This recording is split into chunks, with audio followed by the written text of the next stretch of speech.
special announcement. Make noises. Pew, pew, MisfitAthletics.com. Click on the training camps tab. By that fucking The alarm. quarter finals prep camp is live right now, March 12th and 13th. We hope you book your flight so that you can do 22.3 with us on March 11th. That's the only ad that we're going to do for Misfit Athletics. You know what? Come to camp. Early bird pricing before January 1st.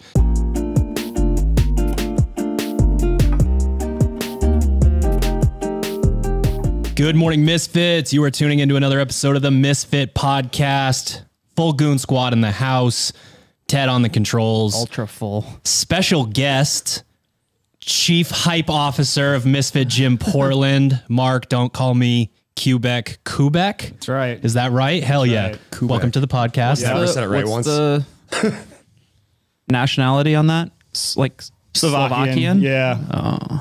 Serbian. I guess wrong.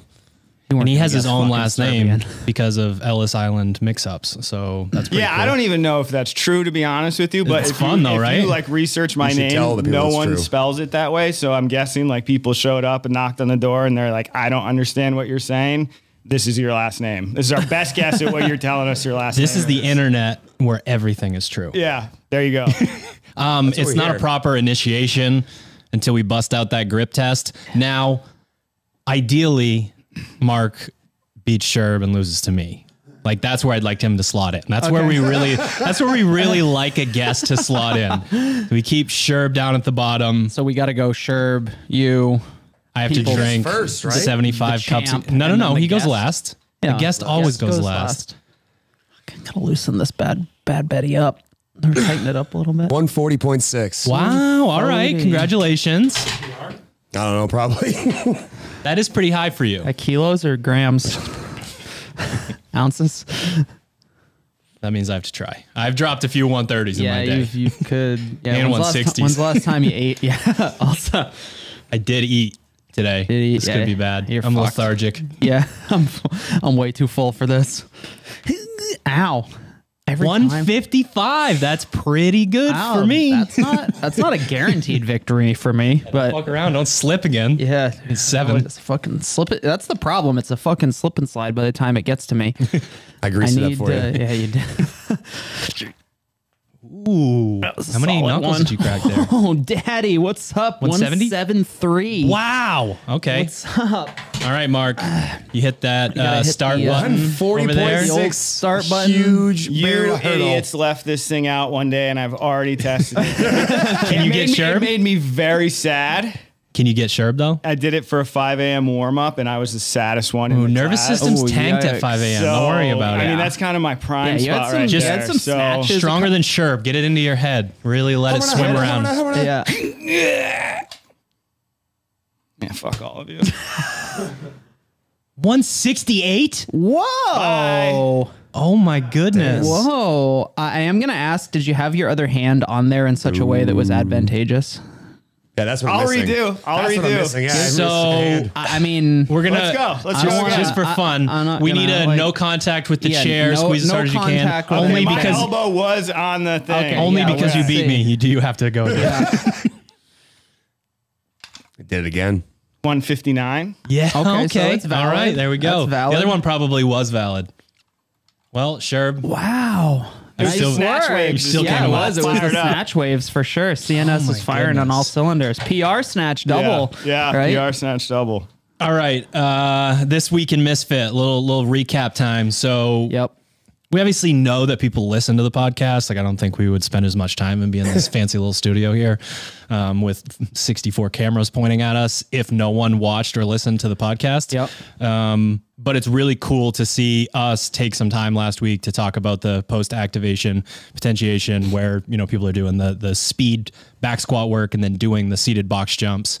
And what we saw that first time was your traditional high box jump technique from a CrossFitter. Don't really need to open your hips if you don't want to, and then you drive your knees to the sky and try to, you know, have that hip mobility situation going on there. So we called it out on the last podcast and told people to extend their hips. And we got a bunch of, thank goodness for the iPhone 66. We got some 9,000 frames per second HD, 9K quality, slow-mo people jumping. And we got some serious hip extension getting thrown around. That's good news. It is good news. It's a good reminder that there are athletes who do CrossFit. That's good. Wait. What are you saying? Oh, we joke whenever it's like tall box jump day, it's like, oh, it's athlete day. Because like there's like the CrossFitters who like CrossFit we can day get around almost every certain day. movements with like the CrossFit. I'm gonna game the system mentality, but it's like tall box jump, like explosive movement. Like you got to actually be pretty powerful to do it. So we call that athlete day. We also have a petition of 10,000 signatures for your resignation, Hunter, after the thruster burpee muscle up double under workout. Yeah. That was a thing. That was a thing. I'm a little bit sorry because I did it as well. But you looked sorry doing it. Not even the. Can we get a recap of your first round time and then your average round time? Oh yeah, I was on pace for an 8-round score after that first round, and subsequently got 5 rounds. Sick. It was to me though, rough. that just feels like a hold my beer moment. For the, I'll show you. It wasn't intentional either, because I looked at that thing and I was like, oh, this is gonna fucking put me in a grave. And this was the affiliate version, by the way. Not even our poor Team Misfit affiliates got away unscathed from that fucking bad Larry, but. Yeah, did the affiliate version. I got some good feedback on my sugar wad notes as well. It was like thrusters were unbroken, burpee muscle ups took 3 to 5 business days. That was fucking rough. I've never done. At one point I basically did a no arm burpee. So I would do like a reverse lunge, kind of get on like both of my knees and just like let my torso just like slap against the ground. Is it sort of like that one we saw Brady do where it looked like he caught himself with his face? Yes, correct. Yeah. He kind of did like a forearm sort of thing. Like I saw it's great when workouts are so bad like that you see somebody do something like a movement in a way that you've never seen anybody do, especially when it's like out of like sadness. It's like, I have to get down on the ground, but I don't even want to do it like the way that you're kind of supposed to. You're I'm just also gonna talking about someone with an insane motor who we basically never see look like that in a workout. Just absolutely implode and just be like, it was great. What is the least energy I can use to get on the floor? Let me just flop down and see what happens. Yeah. You're talking about Brady? Yeah. It's interesting to watch his journey though, because he wouldn't like have even had any reason to put his hands on a barbell that heavy not that long ago. No. So Definitely his not for a context thruster. is 65, 75, 95 pound thrusters. So when he picks up the barbell, he just does his thrusters. Yeah. Which in a workout like that is. I had him doing the hatchet version, which was 155, which is a little slinging bit it, though. beefy. And then we were kind of warming up and I was like, have you ever done 135 in a workout? He's just like, I don't think so. And I was like, okay, like do that. Yeah. And it was effective. Right. But, and then yeah, we have a few athletes right now that are simultaneously doing Wodapalooza prep within phase 3, which is your first 4 weeks. Any Metcon is turned into a Metcon reset. So some of our athletes had to do this with even more intensity, which, you get a break, quote unquote. Not really, because the period of time I don't think that would was have still helped the me same. personally. I made it a Metcon reset for myself for sure. That's like anybody who asked you for turning the affiliate class workout into a partner workout. It's like, oh, you want a partner workout? It's going to be 4 times worse because you're going to go so much faster. And it's going to hurt so much worse. Yeah. I haven't got a request for that in a while. I think that lesson's been learned. Yeah, that's mostly my lesson. You used to haze us with that. But I had Austin in my 5 a.m. do the blog version. The saddest I've ever seen him. That's pretty sad too. He gets you know sad. what I mean? Like we're using the term sad, but I used it before this bad podcast. I was like, Austin, you looked sad. Yeah, I was sad. How many? I got a question though, because Austin that has Metcon at 5 a.m. doesn't even. I can't even calculate. Yeah, I got nothing. I'm just kind of sad I missed it because Austin has a catchphrase at the end of a workout that's like goes like that and usually goes, "Oh fuck." That's a mid-workout catchphrase. I was kind of sad I didn't see it. I think that was like the that overtook him being the saddest ever after last week, the wall ball chest to bar row piece. That was, I think that was up to that point the saddest he'd ever been. And then roughly 7 days later, hold my beer. He was upgraded. I asked him how it went, and he goes, "I couldn't even row slow." Wait, what? See, poor kid. God, yeah. I won't embarrass him, but he had a few rough moments. Yes, indeed. Some pretty small sets of wall balls, and with a nice chunk of rest.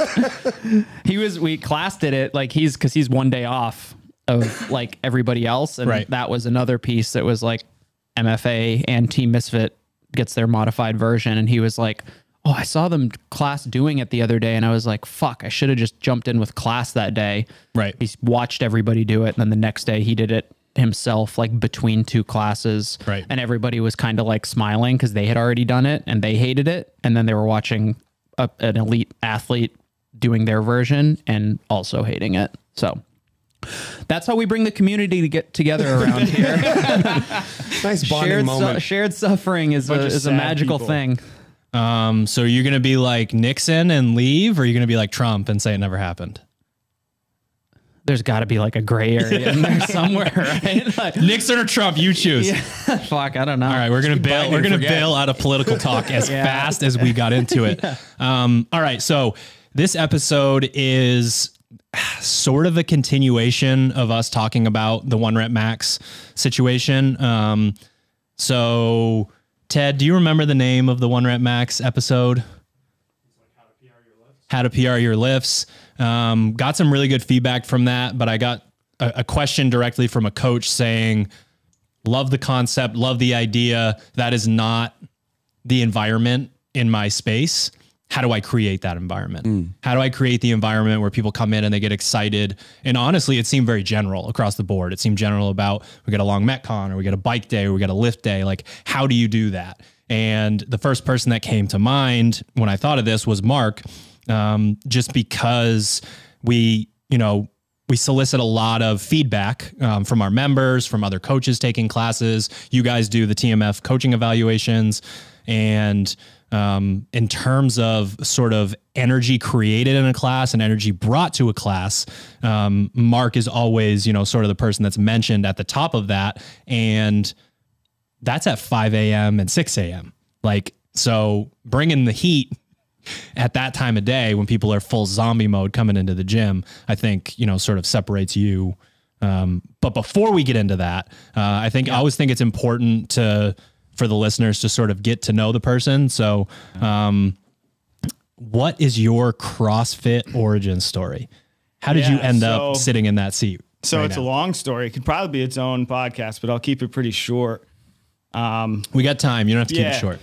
So maybe around 2009, 2010, 288 pounds, used to be an athlete, have a lot of really crazy stuff going on in my life. And I was living in a home with a bunch of other people about my age, with my same shared experience. And so part of the things that we did was like, let's get healthy. Let's go to the gym. We got like a free membership for living in this situation. So I was like, all right, I'm going to go with all the cool guys. Like, they're going to take me in and we're going to be a part of this thing. And we go to a gym in Portland. It's a Globo gym. And so I can kind of like hide in the mix. We're doing like some bicep curls, some dumbbell bench. And then like the big moment happened where it was like, now it's time to flat bench, right? So with a barbell. Like, and you had bench pressed in like almost a former life, correct? Yeah. So, I mean, we're talking like freshman, sophomore year of high school. I could bench like 185, young kid, was like pretty athletic. But you were the shit in high school if you could bench 135. Yeah, like power You cleaning. Throw 45s on there? Oh, yeah. Prom power king. Cleaning 185, 205. Like, I was the coolest kid, right? Not really. But football coach tried to teach me how to hang clean. I was like, I don't know what muscle this works. I'm not doing this shit. No. Straps, face to the floor, face backwards as fast as you can. Yeah, Easy. Exactly. So we get to this point and I realize I can't just hide in the mix. So I can't just like grab 25s and kind of like do this thing over there while they're grabbing heavier weight. They put a plate on. I start getting like pretty antsy about like, man, I don't want to like look stupid in front of these guys. So I like bail on the whole thing and I'm watching them and I think they get up to like 185 and I'm like really in my head about like where I'm at in my life. And so I go back to my home where we're all living. You have a roommate, but he's not in the room at the time. And I was like, man, I'm not feeling good about like what's happening right now. So I was like, you know what? I'm going to try and do a push-up. Let me do a couple push-ups. So I get down on the ground and I try and do a single push-up. Get down, chest to deck. I cannot reverse direction. And it's funny and, you know, ha, ha, ha, but I laid on the floor and I cried, right? No one was in the room. It was in a basement on State Street in Portland, Maine. Like it was not a terrible situation, but it wasn't great. So my initial gut reaction was like, man, like I don't ever want to feel this way again, right? Like I was embarrassed. I felt terrible about myself. I was thinking about what other people were thinking of me. So I just got on the internet, right? And I was like, how do I fix this? My only fitness regimen up until this point was like sports. So I loved the way like a summer conditioning football practice felt. Like I could recall that. And so I got online and I found this like crazy thing called CrossFit, right? And it's like 2010, 2011. So it was like, I don't remember who said it, but there was like this thing going around. Maybe you guys remember, like, if you need music to work out, you're not in the right place. You guys remember that? Yeah. So there was a lot of, you're not allowed to lay down after a workout. You're not allowed to listen to music. And most of it was from Miko because it went from like this community of people wearing tie-dye knee socks and listening to, I don't know, Richard Simmons and whatever, to this guy being like, I row 9Ks in a closet with the lights off and no music. And yeah. Like, drink bleach. Exactly. That was the height of Miko time. Yeah. So like burpee miles, just weird stuff. People were doing weird stuff, right? We wouldn't even do it these days. But so I was like, man, I love this. And then started looking at the prices of CrossFit gyms in and around Portland. And I was not in a position. How much did ours cost at the time? $10? $1.50. You guys were the scary gym, so I didn't even consider it. I heard. Yeah, so I heard. So like it was like 125, like 150 at that point. I wasn't in a position to like ask my parents for money. Like I probably could have, but it didn't feel right in that situation. So in my like YouTube wormhole, I stumble upon, you know, obviously the CrossFitters are doing some Olympic lifting.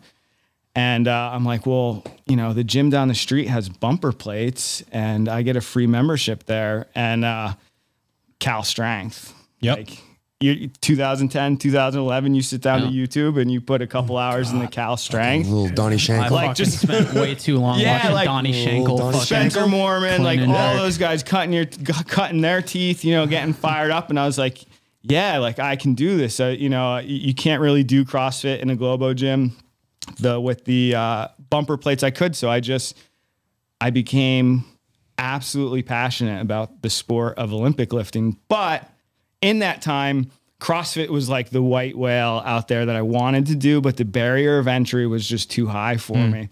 So I got like super nerdy, you know, snatched, clean and jerked and squatted to a 1 rep max every day.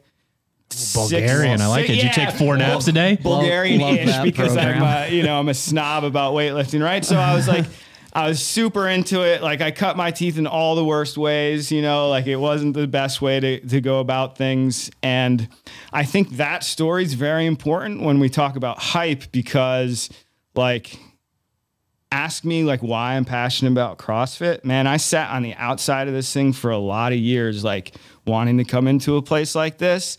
And so when I finally, you know, my Olympic lifting got to a point where I was like, I need a coach. I found a coach in Falmouth that was like $85, $100, and I could justify that. Couldn't yet get to CrossFit. And this whole time, like I wanted to do CrossFit, but I just couldn't. I will tell you, I posted like a 1345 Fran. That was the first CrossFit workout I ever did. World's Gym, Portland, Maine, you know, thrusters and pull-ups. I taught myself how to do like a kipping pull-up and 13 minutes on the board. Like, what's up? But that's my story as to why when I show up, like it just means a little bit more to me than just like, hey, my friends told me this thing's cool, come to a Saturday class. Like, I wanted to be here long before I ever got here, you know, and it was very important, and it still is to this day. And I carry that kind of with me. Now, was the only thing that took place between, because there's a massive, like we laugh at the 13-minute Fran, but there's a massive difference between I can't do a push-up and a 13-minute Fran, right? I mean, those are light years apart. Was it just Olympic lifting between those two? Oh yeah. You think I'm kidding? Like any conditioning or cardio at all? No. Or just the weightlifting? No. So I mean, there's a massive metabolic demand to squats and snatches and deadlifts and things like that. Triples. 5x5 was my conditioning. Okay. And usually by like week 3 of a squat cycle, I was like, I can't do this. I just stopped squatting because I was like, the first set almost killed me, so I stopped. So that was I literally, not joking, not exaggerating, snatched and clean and jerked to a 1 rep max every single day, 5 to 6 days a week. And I how long were these sessions taking? These were 2-hour sessions. So that sounds about right to be able to do that. How many times did you just fucking bail on the clean and jerk because you did snatch for like, I don't know, an hour and you're like, fuck, I don't care about clean and jerk anymore? Yeah, that's typically that's like a once a week. There used to be occurrence. A program that Drew and I followed years and years ago that have something similar on a weekend, and you do it every weekend, and every week you'd be like, you know what? I don't really feel like doing the second and third part of this. I'm gonna go home. No one can guess what program that was. Yeah, I can guess what program. Good luck, everyone. Guessing which one it is. Wait. Okay, so you went from 288 pounds to what? So did you like adjust? So let me tell you the story. Adjustments as well. So I'm a little warmed up now. Okay, all right. Right. So I could kind of tell. So I was 288 pounds. So I was heavier than that, no doubt. But the highest I ever saw on the scale was 288 pounds. This is before I get to Portland, Maine. Yeah. If you haven't picked up already on what I was saying, I was a vicious drug addict from the time I was 16 years old to the time I was 22. I got sober November 9th, 2009. I moved to Portland, Maine, December 13th or 16th, 2009. Right? Yep. And had you ever been in this area before? No. Okay. So I'll tell you the story. I did not know that. It's kind of funny. I had gone to a treatment facility like 4 or 5 times in quick succession. The saddest part of the story is by the end of it, like my parents knew the game, like they knew the drill. It was like, hey, I like basically what I would do is I'd back myself into a corner where I had no other option to go. And then I would cry for help that like I needed to go to treatment or something like that. And by the last time I went, it was like, my dad was like, all right, pack your bag. Like I knew what to do. Like I needed to get my slippers. I needed to get some comfortable clothes. I'm going to go to this like detox facility for like 7 days. They're going to send me to some like outpatient program. I'm going to like lie and cheat my way through it. And then I'm going to eventually like fall back to my old behaviors because that's typically what I do. This time I went to a more longer term treatment facility, and the option was like, listen, dude, like you've done this enough times, like you can't just go home. Like that doesn't work. So I'm sitting in an office, my parents are there, and the treatment facility's like, you did your 28 days, like congratulations, like what are you gonna do next, right? And so the options were like, hey, there's this treatment facility in Florida, you know, it's like $30,000 or something like that. And, you know, there's this other place in Portland that is like heavily based on like athletics. Like they have softball leagues, they have like flag football leagues. The age demographic was like right in my wheelhouse, but it's in Portland, Maine. And I'll tell you, I'm originally from New Jersey, but I knew nothing of New England. The only thing I knew about Maine was that Julie the Cat Gaffney from the Mighty Ducks was from Bangor, Maine. Yeah, she sure was. Yo, I didn't know about lighthouses or lobster or like beautiful coastlines. Like that was my only thing. And this sounds pretty dramatic. Of the things to know, that's a pretty good one. It is. Yeah, that's our claim to fame. That's not a bad one. Yeah, by any means. She put us on the map. This next part of the story. Thanks, Gaff. is like pretty dramatic. And I don't know, sometimes there's enough space between it that like, I don't even really know if it's true at this point, but whatever, is I recall a statement like my mom saying to the guy on the phone from the facility I was here, like, you can't come home unless it's in a casket. You know what I mean? Like, you can't come home, because I had put them through so much. And I try and remember the story, and it could have been the guy saying it, but what I remember, and because my mom's probably going to read me the riot act for this, is that wasn't said. But I remember a very clear, like, this is really it. Like, you played us for a fool for a lot of years. Like, we're done with this. And so how we got to this point is I was 288 pounds. A vicious, unhealthy run gets me down to about 213. I remember being in detox weighing 213 pounds. But that's not a healthy 288 to 213. That is like ragged edge. Like, you're not eating anymore, And that's in Maine, doing like the more the athletic. Yeah. So I get here at 213. Yep. Maybe a couple weeks after I get here is when I attempt to push up and cannot do a single push up. So it wasn't quite like this, like great, like 288 to 205 healthy. It was bad. But yeah, so that's how I arrived to CrossFit. And I spent a lot of years kind of in and around the Portland CrossFit scene. And I had heard about Misfit. I had heard not the best things, as you guys know, and you've been like kind of clear on your podcast and communications that it was a little different back then. Things have changed. And someone was just like, you got to go over there. You got to go over there. Alex Coop was like, you got to go over there. You got to go over there. And he dragged me to camp in 2017. You remember? And done. Not that scary, right? It was pretty scary. It was pretty scary, dude. I don't know what to tell you. It's pretty scary. People take this very seriously, but it was cool because I was taking it seriously. I just didn't know what I didn't know. And I was like, wow, these people are willing to show me, Well, I think it's really important there, and something that I'm sure we'll probably get into in this podcast is the reason why you are so successful being a hype man is your relatability. You are a person other people can look to and go, oh, I could see myself in the same situation Mark is describing that he's been through.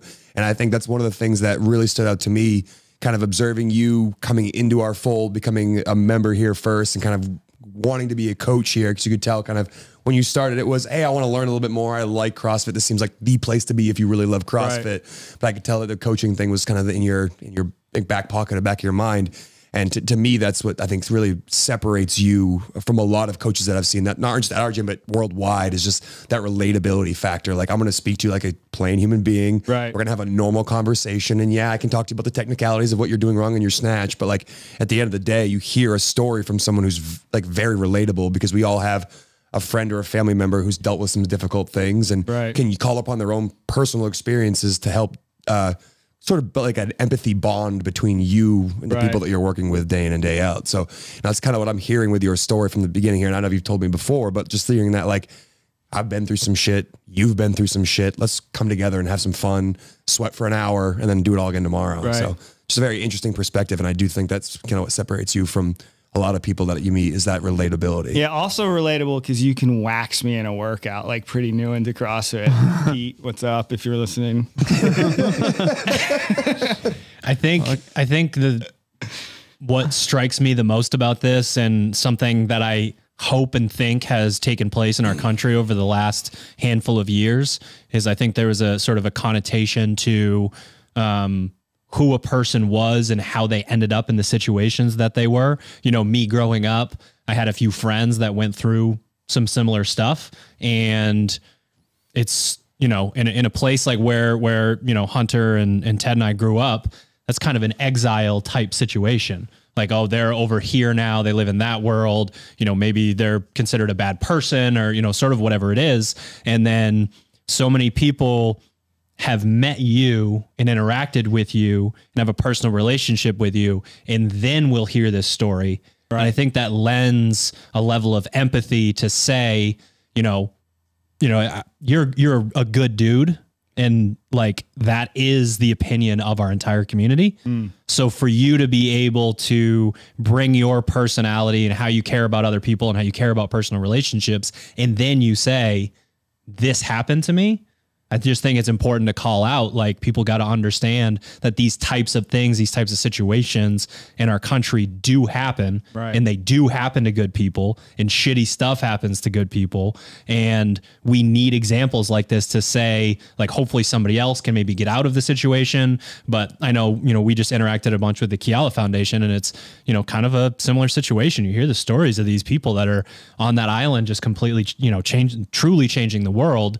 And then you hear some of the stories from their past, and you're just like, for us, or definitely for me anyways, I'm like, how could this be the same person? Right. So I just, you know, I think former experiences don't define you, which is a clear example right here. Like, obviously you went through some difficult times, and you've shared your story with me in a little bit more detail, but like, you were very clear about it. Like, I had some really rough things that I went through, and, you know, thankfully there was that moment, you know, in the house where you did the push-up, failed, and then had that, you know, a very emotional experience, and it helped change you and make you a better person. So like, to me, it's, you know, it's relatable to the training stuff we talk in 24/7, but you aren't the one single workout you did. You aren't the one single event in your life. You are a compilation of all of that, and you have the ability to change your written story at any point, that it's on you to decide to do so. So to me, I hear like a lot about ownership in that regard. Like, you know what, I decided I never wanted to feel like this again. So I'm going to fix my life. And then through you fixing your own life, you've conversely fixed, I don't know, hundreds of people who walk through our doors life with a, you know, a better gym experience because of your relatability and your ability to connect with other people. Yeah. I think an important takeaway too is that, like, I probably didn't even have as many friends. Like, I could think of like maybe one or two who went through a similar situation, but that story is very foreign to me. It's something that I just, through lived experience, I just don't have the context for, or can't wrap my head around. Not in like a negative way. It's just like, you can't, I suppose you can't understand that unless you go through it. And I think it's important for people maybe more broadly to understand that, like, that could be you. Like, that could happen. Like, that is a human condition. Like that, you know, that like kind of the default setting, or like that baseline of life, you know, can bring you down to what is probably like the kind of on the floor, no push up thing, as like the equivalent of like rock bottom. Like, that is hell for a lot of people. And it's like, fuck, you could have been born, it could be anybody. Like, it could be anybody. The circumstances under which you were, you know, brought into this planet dictates whether you were on the ground doing a push-up, or you were lucky enough to be me growing up in, like, you know, white suburban Scarborough, Maine. And like, it's just like, that's the hand that some people are dealt. And then the story that comes after it, I think, is super inspiring for just about anybody. Can you, sorry if you were going to ask a question. I was going to go toward where did you go from there to, like, in the coaching space from, like, the camp? So like, you're finally walk through the doors, like, when does coaching mark appear? Yeah, so it's kind of interesting because my natural state of being is not particularly comfortable with other people in terms of, like, communication. Same. You know, like, I think kind that of applies to all of us, right? Yeah, right. It's kind of strange to, like, find myself like here where I communicate. Like, that's kind of the driving force. But I was going to this other gym up the road that, like, they saw the way I interacted, they saw the way I moved, and they were willing to kind of give me a shot with much else. Like, hey, I'm kind of interested. Like, I'm really excited about this thing. So I got my L1, and they're like, yeah, you can coach here. And, you know, I just did it. And I found myself like just having this kind of affinity to, like, wanting to help people. Right. And so that's kind of where I started, and they gave me, like, a great opportunity. And I was coming here as a paying member, while coaching at that other gym. And I think I just, like, maybe talked to you one day, and it was like, oh no, I know the story. We did the Sober Sunday thing. And I was like, hey, I'm an L1, like I coach. And you kind of let me and a couple other people that share similar experiences we offered a free class to people in this community, in my community.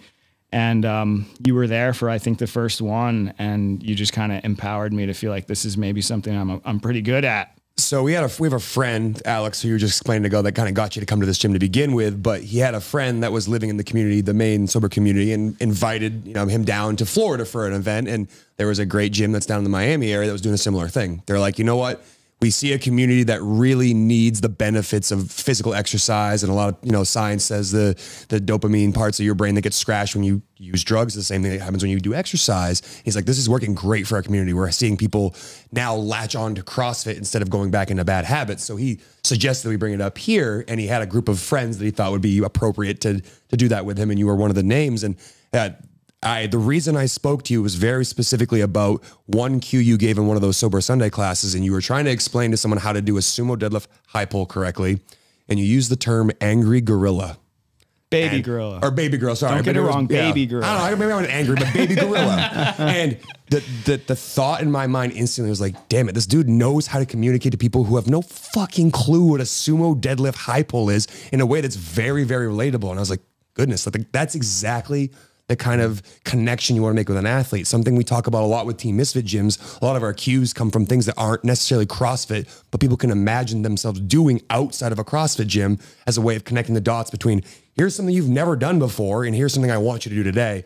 How do we make them happen? And to me, that was like a perfect aha moment. Like, this dude gets it. He understands how to communicate with people. And, something we pride ourselves on here is having a very high level of coaching standard. Yeah. But even before that, you have to be someone other people want to be around. Being relatable and making connections is a huge part of what makes a coach successful. And when you said that cue, I watched everyone in the gym do exactly what you want them to do. And I'm like, he speaks in plain English. People understand him. Yeah. That is gold. And I'm fortunate that you decided that you liked what you heard back from me, and you're like, yeah, I definitely want to come work here. Yeah. So to me, that was a really cool facet there. And it's something I think you do a really nice job of, in addition to just being a good conversationalist, is finding ways to relate to people in a way they understand, because giving athletes context is a very difficult thing, especially when we're talking about the affiliate goers as opposed to like competitive athletes who have a higher passion and really do like nerd out, like you're saying, on Olympic lifting. Yeah. Some people are like, hey man, I'm here to sweat for an hour and have some fun. Like, I don't give a shit if I somehow pull my arms before I extend my hips, unless you're giving them, a cue that helps make that make a little more sense. Right. All right, Misfits, just a quick break to shout out our show sponsors and hopefully save you a little bit of money. Special announcement, make noises. Pew, pew, pew. MisfitAthletics.com. Click on the training camps tab. By that fucking the alarm. quarter finals prep camp is live right now, March 12th and 13th. We hope you book your flight so that you can do 22.3 with us on March 11th. That's the only ad that we're going to do for Misfit Athletics. You know what? Come to camp. Early bird pricing before January 1st, $399 instead of $449. We are also brought to you by Proper Fuel. You can head to properfuel.co to get the best pre and post workout in the game. Thought we'd let you guys all know too as well. We have a wholesale program through Proper Fuel, and rather than kind of go into a long spiel, I'll just read off a recent customer's email regarding a reorder through Proper Fuel. Ooh, reorder. Hey Sherb, can you hit me with a good brown powder again? I have a request from the masses looking to put boots to asses and slug the shakes and create fitness waves like the earthquakes. Send us the gains. Sean. That's all you need to know, folks. If you're looking to put boots to asses and create fitness waves like the earthquakes, you need some Proper Fuel. You can head to properfuel.co or email me at matt@properfuel.co to get on that wholesale program. Ask him if he wants a job writing copy for real, though, products and shit. It totally blew me away when I got this copy email. and paste that in the product description. All right. Don't point at me like that. We are also brought to you by Sharpen the Axe. Head to sharpentheaxeco.com now, but also definitely on December 15th, right? Wednesday, December 15th. I'm calling this like the ultimate CrossFitter drop because of the swag that's getting brought. First of all, this hoodie, I thought the Black Friday were going to be my favorite. I think this is actually my favorite of this. That's the dopest hoodie design we've ever had. This is the dopest hoodie. I'm not going to show them. Mostly because I don't want to go. Stand up, turn around. Come on. Go to Sharpen the Axe on Instagram. Sharpen the Axe Instagram. It's a fucking ballin' ass black hoodie. My favorite, like, I was like, we got to make a black hoodie. So we got a black hoodie. We've got Tupood belts, Misfit and Sharpen the Axe belts dropping, some new Luxe shorts. What was the other 2 packs of socks, Misfit Take Your Medicine shirt. Oh, the Take Your Medicine. That's why I was like, this is the CrossFitter drop for sure. Take Your Medicine. We talked a little bit about the bike sprints and the Fran. So get yourself the swag to match. SharpenTheAxeCo.com. Use the code word Kiala to save 10% and donate 10% to a very worthy organization. And last but not least, we talk about all the crazy shit that we've got going on all the time. All the companies we just listed. We're involved in. So this company we're not, but we take their product heavily. PureSpectrumCBD.com. You can use the code word Misfit to save on any and all orders. I, after hanging out with the chuckleheads here, slugged down 2 full droppers of the 2,500 milligram Black Label CBD. Just sitting on one in this PureSpectrumCBD.com. Use the code word Misfit to save. All right, back to the show. So for me, this episode is fun because I sort of actually feel like only a podcast host. We are talking within the context of coaching affiliate classes. Other than like filling in randomly, I haven't been an affiliate coach for a handful of years. And it's by design, it's on purpose. Every single person that coaches next door is a better affiliate coach than me. My time management skills, what performing in front of a bunch of people does to my energy levels. It would be very hard for me. Like, let's say one day I'm like, you know what? No more Sharpen the Axe, no more Misfit Athletics. I'm just going to walk back next door. I would be, if I taught whatever, 3-4 classes a day for a while, I would need a nap for a month. Vacation. And I think that's one thing that's important about being in a leadership position and being a business owner is understanding when there are people that can come in and deliver the product that you want to be able to put out there.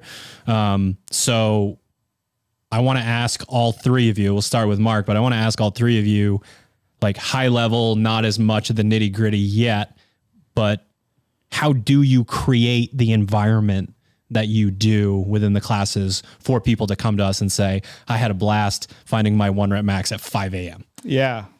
So super simple. I'm here at 4:39 a.m. to coach a 5 a.m. class. When someone comes into this gym, they cannot see me sleepy, groggy, in my like sweatpants with a coffee in hand kind of. Right. So that's just absolutely mandatory. I need people to come in here and feel like there's energy in the room already. And there's a couple of things. So I was thinking about this question and it's pretty simple. So first of all, I need help from these guys, which is that members and myself know that everything we're doing is on purpose.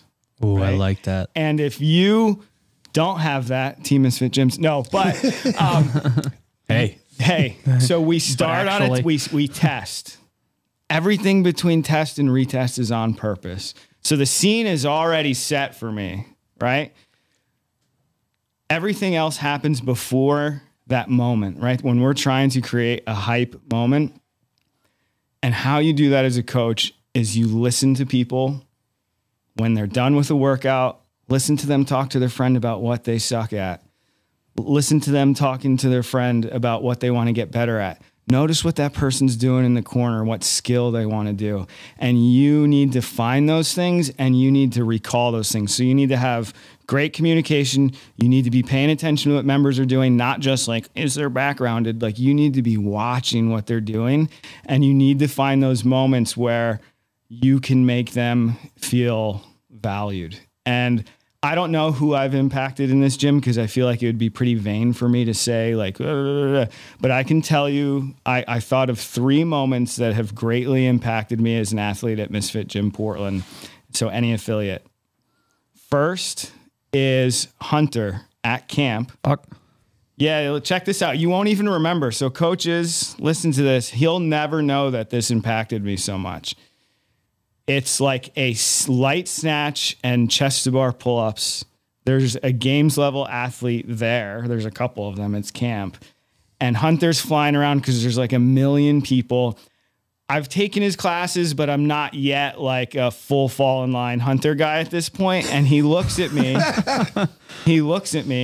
and he says, man, you should be really good at this workout. Boom.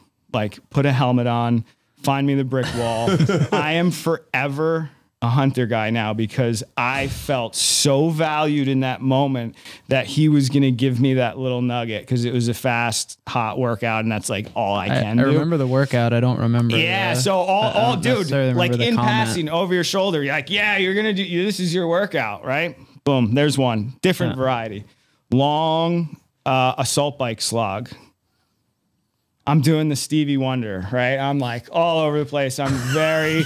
Jared knows what you're talking about. Can you explain to him more closely? Bro, you've never seen someone do the Stevie Wonder on this. Oh my man, you're just all over the place. Sherb's a Stevie Wonder truther. He actually doesn't believe he's blind. So check That's it. true. I'm a very sad. It's all an act. I'm a very sad assault biker. Right? You can just look If you think I don't understand that. So I'm dramatic, I'm sad, I'm having a rough go at it. And it's some pretty beefy thing that like takes a little bit of time to get through. Sherb casually walks by, writes on a whiteboard, "It's only as bad as you make it," slides it right in front of my face and walks away. Boom, helmet on, find me a brick wall. Like, I'm a Sherb guy. He's acknowledged where the story that I'm telling myself. He sees the story that is happening in my head, either because he's paid attention to me in other workouts or I'm just reeking of it. And he gave me that little nugget, right? Yep. I'm a Sherb guy for life because of that. Last one. 6:30 p.m. It's a rowdy class at this gym. Like, if you're coaching 6:30 p.m. back in the day, like, you better put your helmet on because we're going to Can confirm that, so Mark. we're going to be talking shit. We're going to be given all kinds of problems. And I have a workout partner, and it's some kind of interval piece where like you go real hard and then there's rest. And typically having a workout partner is like a good thing, right? Because you guys are like feeding off each other in a positive way. Not this day, right? And Caroline stops Zach and I, who's my kind of like partner in crime here, and is like, your guys' energy sucks, right? She's like, I don't know what you need to do, but you're feeding off each other right now. And it sucks. Like, fix it. And like Jordan with the flu, I came back and crushed Zach in that workout. But like, I felt that she trusted us enough. She knew us enough. She had enough information that she knew she could go there with us. I'm telling you, if you take a Caroline class, like, you're likely not to hear that, like, your energy sucks, right? But she knew in that moment, because she paid attention to us, she knew what we were all about, Right. to give that, put a helmet on, find me a brick wall. Like, I'm a Caroline guy through and through, right? And so as a coach, all three of you, she's not here, you probably don't remember that. And I'm a little bit nerdy and a little bit more like passionate, but I'll forever remember those moments. And you can offer that to people in class, but it doesn't happen in the moment. It's built from what you've observed and all that stuff. So for me, the hype is all about just watching people, figuring out like what makes them tick. What do they want to get better at? What makes them feel, when do they cave in on themselves? And, once you know that and you can deliver the right things, because you don't have to be like, hot take here. If you're a CrossFit coach and you spend 70% of your communication shouting motivational things over really loud music, no one can. 5 minutes left. It's halfway. You can always troll a class at the halfway point, or like, we're 3 minutes into a 27. No, I mean only saying that. But it's like, not coaching. But like, seriously, no one can fucking hear you. Right. And you're not motivating anyone. So it's not loud energy. It's just good energy. Like, what are you bringing into that room? And I feel like if you get a couple of those ingredients together, like, you got it.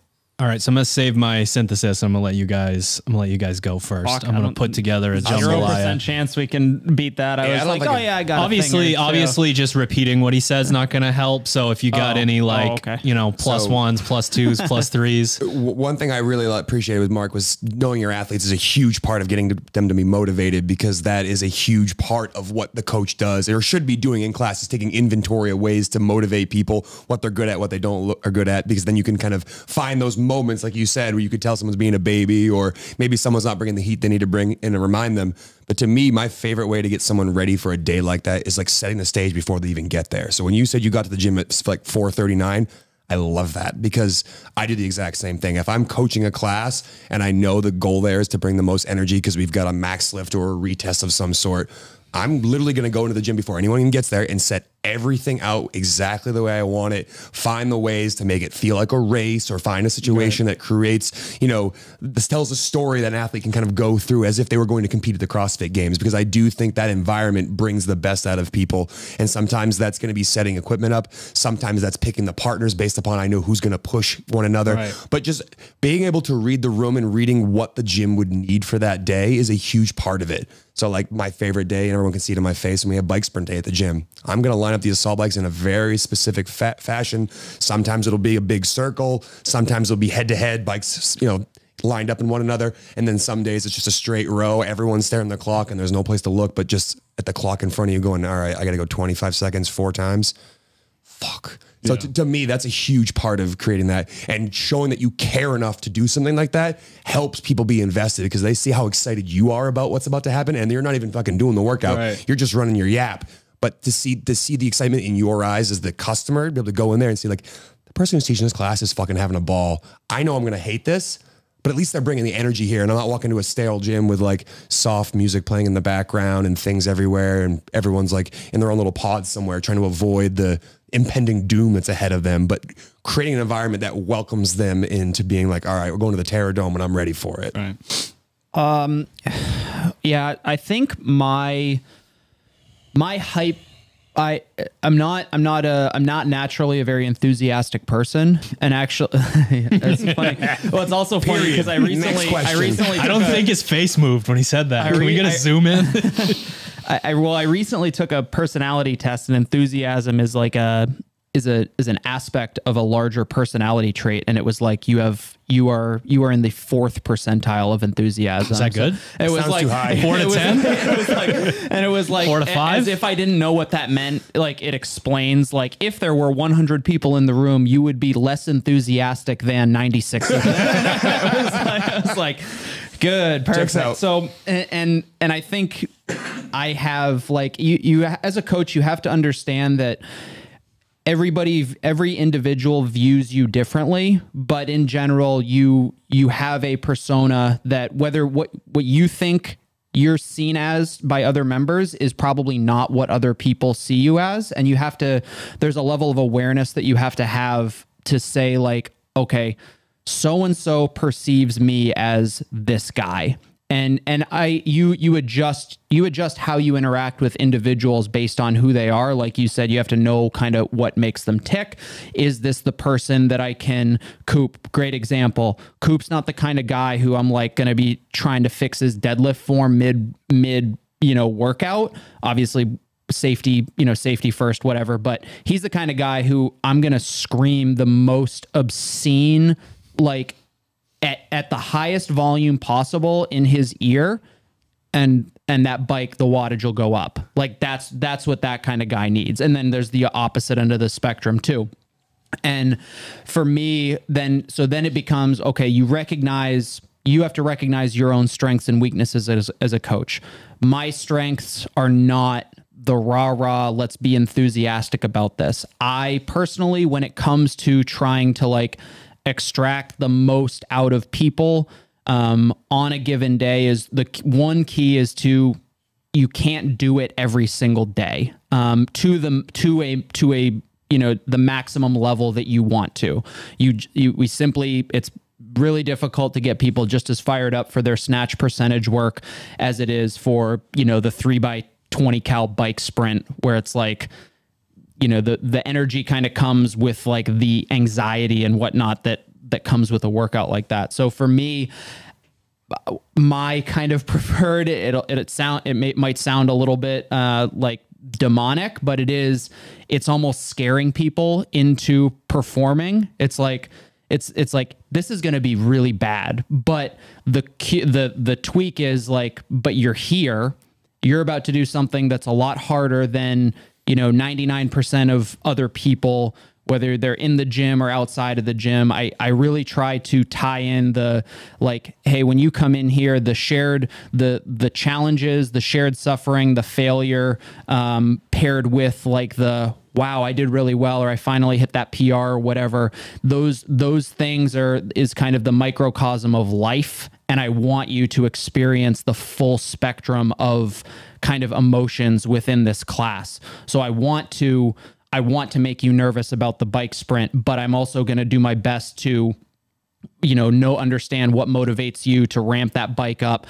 Make sure like you and I do a similar thing where it's just like, I have a playlist where I know when I need to press the 10-second timer so that 3, 2, 1, go, like the line or the beat drops like at the correct time to like, you just inject adrenaline into people through like little things like that. And for me, like that's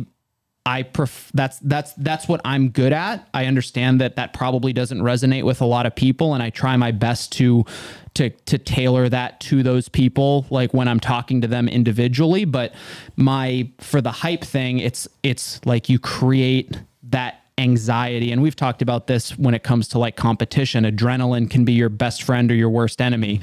And it's, for me, I like that. I like creating that environment to make people nervous and then try to put them in a scenario to succeed, to kind of overcome that challenge and that difficulty. And I think that hype level resonates with, maybe I would say, like our gym, given the demographic, the age range, and maybe, has something to do with it being Misfit, like the Misfit HQ. We have people who also enjoy that. And I understand that not all gyms have that sort of vibe, but it works for the crew that we have, and that's how I kind of use my strengths and weaknesses to amp people up when it comes time. So I'm gonna tell you guys what I'm hearing from what you're saying, and I like this a lot because I didn't see this specific conversation going in this direction, but you guys are explaining something that is not only a metaphor for how do you get good at sprinting on a bike or a 1 rep max, but also potentially a metaphor for life. You guys are talking about laying the type of groundwork with your community, with your athletes. You are not a coach, you are their coach. When they walk in the building, there is a level of trust, there's a level of safety. You guys have, again, laid this groundwork that brings somebody in and allows them to sort of let go a little bit and be themselves. And if you are going to be the athlete in this scenario, it's the same sort of concept. You're laying a level of groundwork. It's the 5x5s and it's the bike sprints and it's the Maffetone. It's all these different things coming back together. It's a shitload of groundwork to then be able to go in and trust yourself as an athlete and say, I have done everything. Now it's time to go do that. You guys as coaches are applying that exact same thing to how you create that environment. Right? If we have a guest coach and they walk next door and they go full Steve Ballmer and they're running around you guys know the Microsoft, he's running around going, you don't know that one? Yes, I know that one. Do you know that one? I'm not That's a great we gotta video. show you. I know the sound. Yeah. The sound So they do like a company-wide like keynote presentation, and it's like celebrate good times. You got like Bill Gates clapping his hands, and it's just a bunch of software engineers clapping their hands. Dweebs. And then Steve Ballmer, who now owns the Clippers, billionaire, former CEO of Microsoft, is running around screaming, and like clapping his hands and stuff. So basically, if you go over there and act that way and do that, and you have not laid the groundwork, it's going to seem real weird, right? Sure. Like you guys are able to go in and create the environment for the day, what fits the day.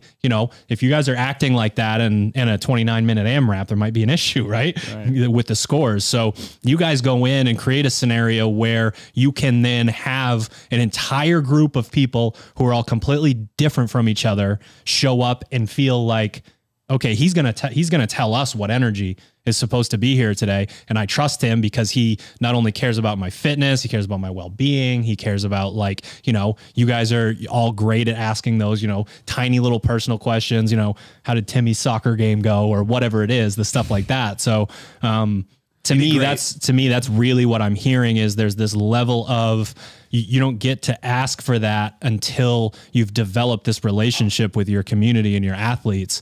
And then we get into, you know, what playlist do you play or whatever. But if you didn't do all of that other stuff, if the community did not trust you guys in that way, the playlist wouldn't matter. You know, you figuring out the drop based on the 3, 2, 1 go absolutely. is not like going to matter. Yeah. It's you have to develop, and I think we've talked about this as well. It's like you can know, like, you are extremely technically proficient when it comes to the Olympic lifts, but if it's a new person, like say a new member, or you are at a different gym, like no level of technical knowledge is going to create that relationship in order for it to make one difference when it's time to extract the maximum potential from that athlete. No one cares what you know until they know that you care for them first. Like, that to me is like one of the things that you've probably heard throughout other communities too, but people don't care what you know until they know that you care about them. Like, they want to know that you're invested in them succeeding and that you're on their team before they're really willing to be vulnerable and take your advice and be like, you know what?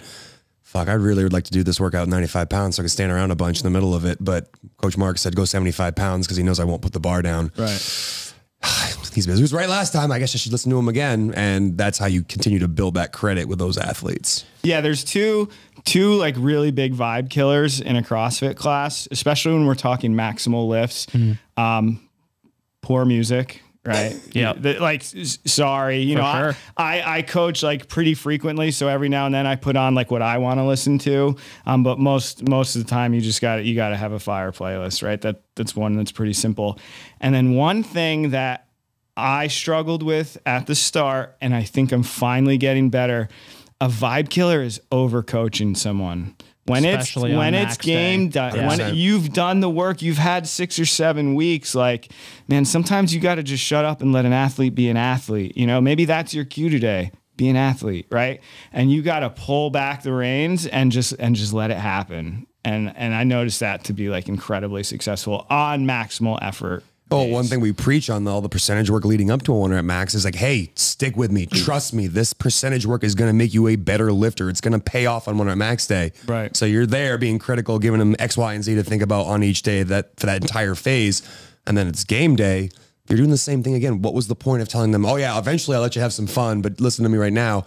All they want to do on that day for most of them is just show up and show out. They want to show that all their hard work has meant something. Yeah. And that's like that's part of kind of the ebb and flow of coaching within, like, from day to day and then week to week and then month to month. It's like what I was saying before. If you're always trying to bring the same level of energy and intensity to a 1 rep max day as you do like a Metcon or a skill day or something where the focus has to be much more like cerebral, then you're not gonna get that effort when it's actually time to perform. It's like if you're always on, you're never on, sort of thing. Right. But the one, I think that's a really good point, is like the overcoaching, and I'm just as guilty of it as anybody. But it's like you've been with our program where it's like, you know, 6 weeks of I would say very disciplined coaching and athleting, as far as like, don't exceed the percentages,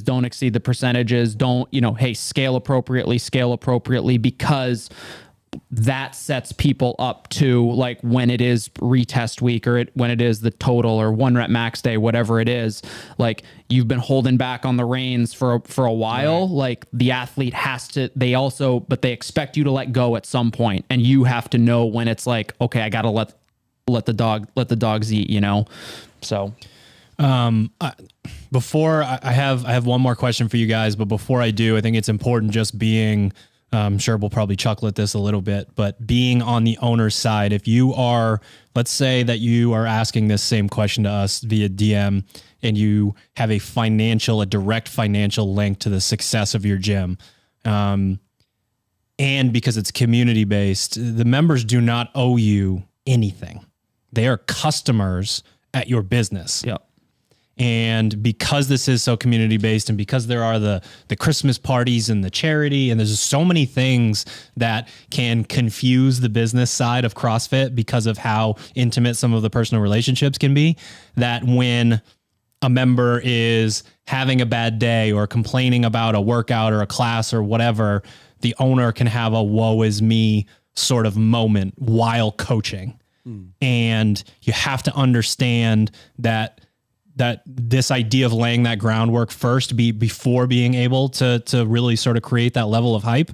You have to remove yourself a little bit, I think, as the person that's like, well, this person's bringing this sort of energy in here and this person's bringing that. Like, I think taking a level of responsibility for what is going on within your gym and your classes, and not being like, well, my members don't get excited, and thinking that it's their fault, that could potentially be something where you have to take a full step back and say, I'm going to reinvest in my people. I'm really going to develop these relationships, and it's going to take time, but then everything else is going to take care of itself. Yeah, it's definitely a difficult thing when you have a financial investment in the success of something you're very prideful in, like your affiliate, to step back and realize that you aren't the right person for certain situations. Like, you aren't the person that should coach the CrossFit Kids class, or you aren't the person who should bring up and coach the 5 and 6 a.m. class, because that's not when you have the most energy or when you're at your best.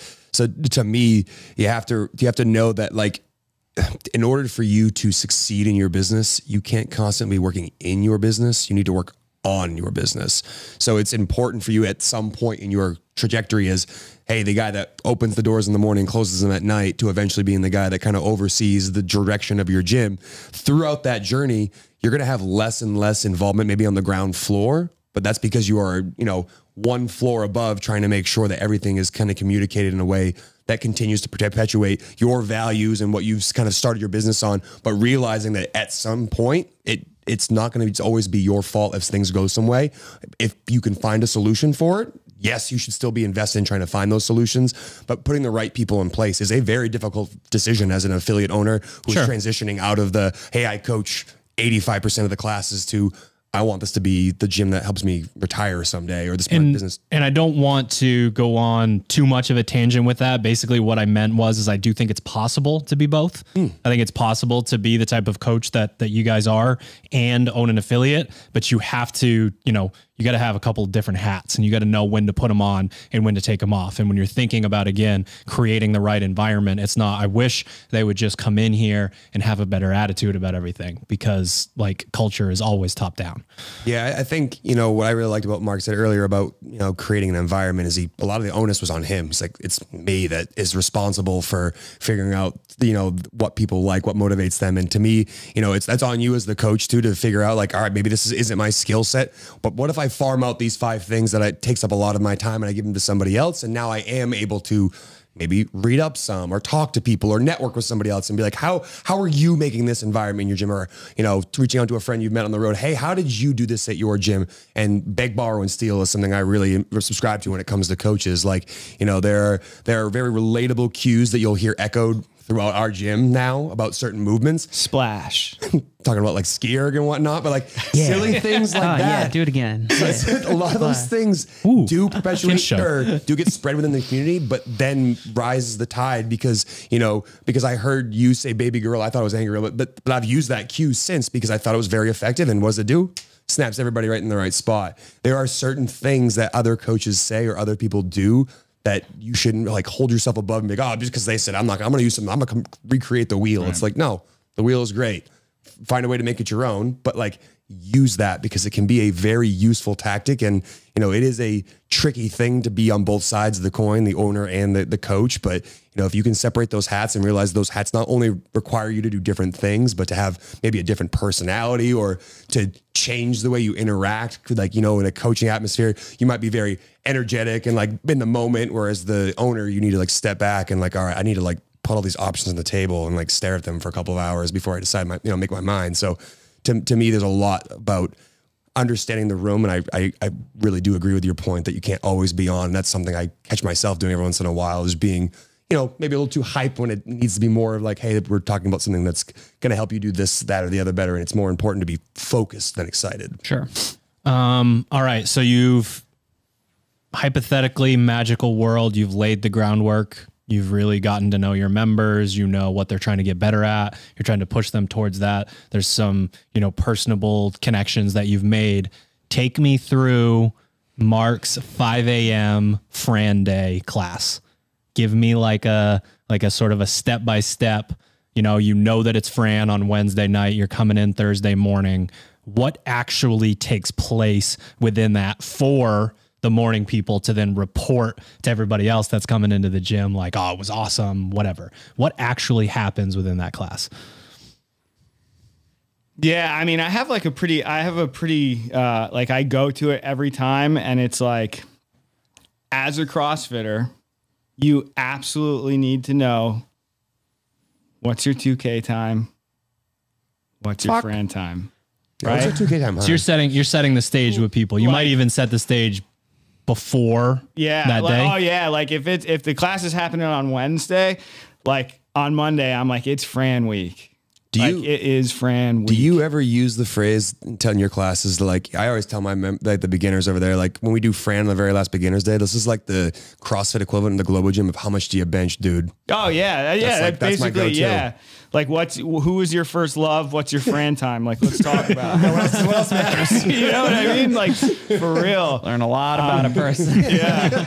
And I'll even, I'm very raw with my class about like my challenges as a CrossFitter, like things that I'm not good at and what I struggle at. And like, I make it very clear, like I did this thing in 13 minutes. This is my Super Bowl. Like, it's important to me. It should be important to you. Like, let's get old school and like, let's get after it. That's like kind of my spiel. It's just something we got to know. How do you get a class warmed up on a day like that? What is the energy? I've literally never been in the class. So You're like, gonna wake at 5 a.m. What's that like? what do people come in like pretty groggy? Like, can you tell that so people are already, you've already got people. My 5 a.m. crew they're up. They're ready to go. I make sure that the music's playing. Like there's no like laying on a foam roller. Like right on. No, ready to go. And you go right into, you let them know, you sort of set the stage, and then, unknowable, special warm-ups. No, I mean, if we were to get like pretty technical, I want their heart rate to have peaked above what it's going to in that workout prior, right? So we're talking like a primer, get nice and sweaty, like really good front rack. And we're probably spending a little bit more time on some like mental toughness stuff. Like, so in an affiliate class, I'm not like really giving too many dissertations about like really going to that dark place. But like on Fran Day, it's like this workout is won and lost in the round of 15. Like if you win this round of 15, like you're going to do way more than you thought you were capable of. So like, let's dig in. When it starts to hurt, just dig in. And then, of course, it's Fran Day, so you say just like beat the suck. Like outrun the try and finish this thing before it sucks, because it's gonna suck. It's such a weird concept too when you don't know, like that doesn't make any sense, but it makes so much sense to you after it happens to you in that way. You get done a workout, you crushed it, you feel fantastic about it, and then every 14 seconds proceeding for the next 45 minutes, you feel worse, and you're pretty sure you're never going to feel okay again. Oh yeah. All I can think is like Indiana Jones and the boulders like rolling behind the Temple of Doom, but you somehow think you've escaped, and then the boulder just rolls over you and it just keeps rolling back and forth over for the next 10 minutes. Do you remember that bike sprint day where you couldn't get your legs to? You and I did bike. It was just you and me. It was like middle of the day. I feel like it was the row bike thing that we were testing, like 25 and 25. No, you and I were doing bike sprints, and I don't think it was programmed. I think it was during the period of time where I was just like, I'm rotating through like 10, 20, 30 seconds, just whatever. You jumped in with me one day. Okay. And we did bike sprints, and we got done, and you were walking around the gym and you kept hyperextending your knee because you couldn't really walk. And you were like, how is it possible that my legs feel worse? They keep like full panic mode. And you don't really go there typically. No. Like you normally don't. Like I can tell when you're in pain, but you're going to like tell everybody about it. Yeah. You were. Yeah, I was hurt. You were in a very special place that day. I think we did like 5 or 6 20-second sprints. Yeah, that sounds right. I remember that day, and I remember the day that we were doing we were testing like it was like 20 cal bike, 25 cal row or some combination, and we couldn't agree. We're like,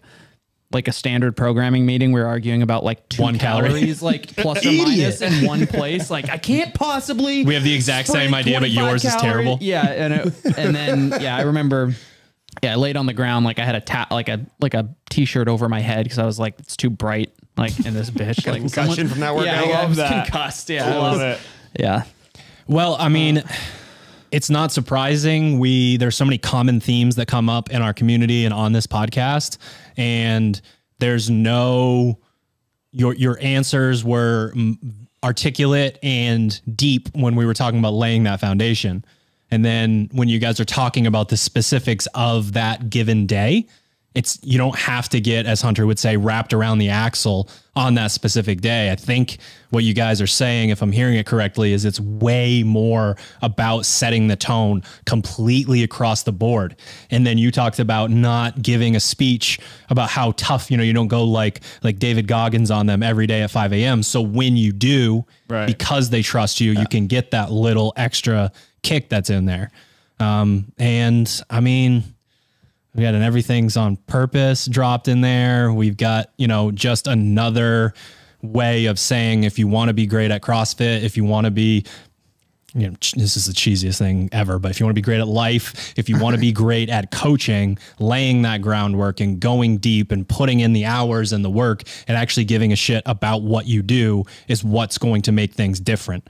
So it's not that you're a hype machine. It's that you can call on these different things for the different days whenever you want, because the members are well aware that you give a shit about them and that this is a safe place for them to come in and have fun and work hard and become better people. Yeah, the give a shit is what matters to me. That to me is what separates you as a coach, and what separates any good coach from an average coach is the give a shit.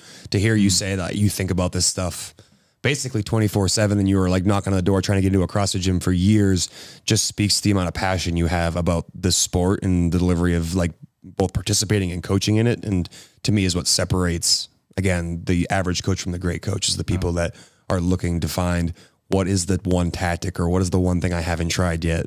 What is the one way to set up class that's going to make a difference and make this a better class? So, kudos to you, Mark, because that's a very rare thing. We've been around a lot of really good coaches, and there's something that separates them all from, the average coach, and it's that care factor. So definitely a cool to hear you say it, and, just reaffirms my initial impression of you when you coached that Sober Sunday class is that he gets it. Yeah, I think Any final thoughts from you two gentlemen? Yeah, I'll save you for last. I think the baseline to all of this is the care factor for the people that are kind of entrusting you with their fitness and lifestyle decisions. And like I was force fed this in the military, and I think it's like, and rightfully so. And I kind of try to carry that within reason into classes, but it's like, I was, you get told as a young officer, it's like at some point there's a reasonable chance that you're going to ask somebody to go possibly die.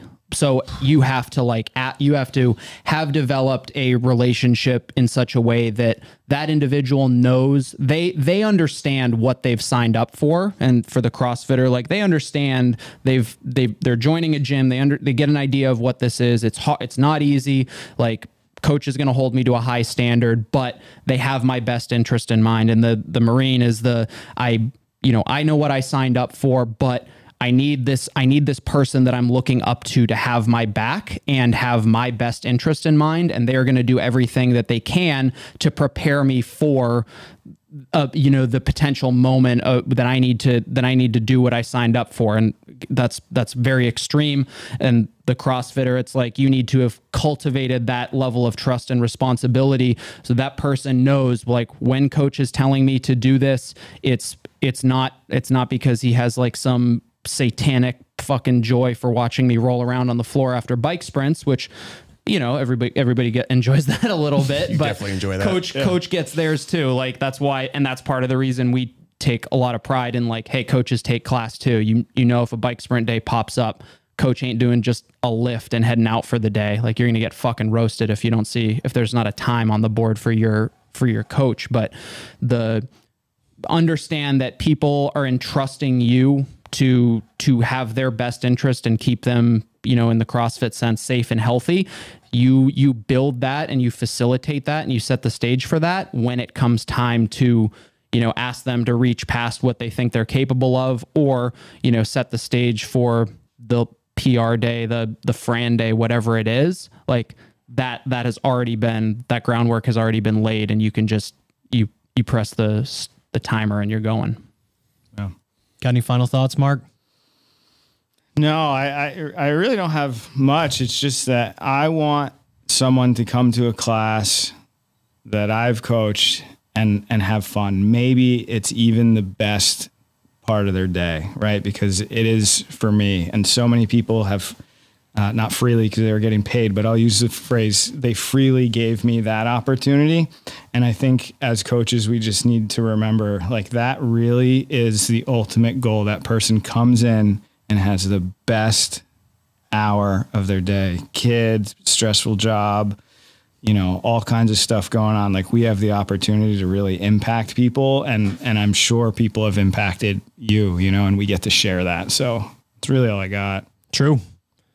Cultivate your passion for the craft itself, the CrossFit, the lifting, the gymnastics, and just as much cultivate your passion for helping people. If those two things come together, got a pretty good combination, right? Easy day. Good recipe. Did we do it? Yeah, We did. All right. Thank you, ladies and gentlemen, for tuning into another episode of the Misfit Podcast. And thank you to our show sponsors. You can head to properfuel.co and get the best pre and post workout in the game. And you can use the code word Misfit to save on your very first order. PureSpectrumCBD.com. Use the Use the code word Misfit to save on all of your orders, and sharpentheaxeco.com. Do not forget December 15th, this Wednesday, the very first Misfit winter drop of the year. As always, I am at Misfit Coach on Instagram. Slide into those DMs. Let me know what you thought of the episode and who you would like us to have on next, and we'll see you next time.